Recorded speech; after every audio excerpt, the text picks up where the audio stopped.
அழைப்பு அப்படின்றது பிழைப்பு அல்ல, அது கமிட்மெண்ட்.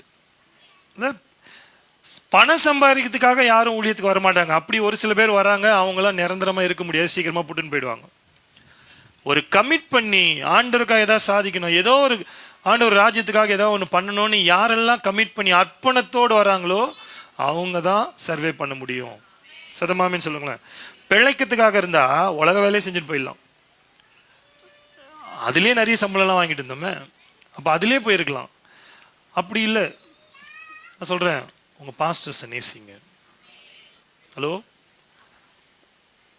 ரொம்ப கஷ்டங்க, அவரை நேசிக்க முடியாது. அந்த பாஸ்டர் அம்மா எங்களை நேசிக்க முடியாது, அவங்க எங்களை திட்டாங்க.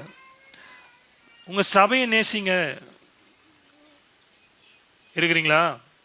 எங்களுக்கு நீங்கள் தான். 3 ஆமேன். எங்களுக்கு நீங்கள் தான். 13 ஆமேன். எங்களுக்கு நீங்கள் மட்டும்தான்.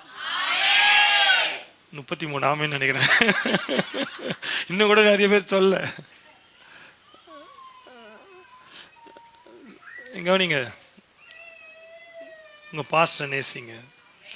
நான் உங்களை மாத்திரம் சொல்ல, இது ஆன்லைனில் கேட்டுட்டு இருக்கிற எல்லாருமே சொல்கிறேன், உங்கள் பாஸ்டர்ஸை நீங்கள் நேசிக்கணும்.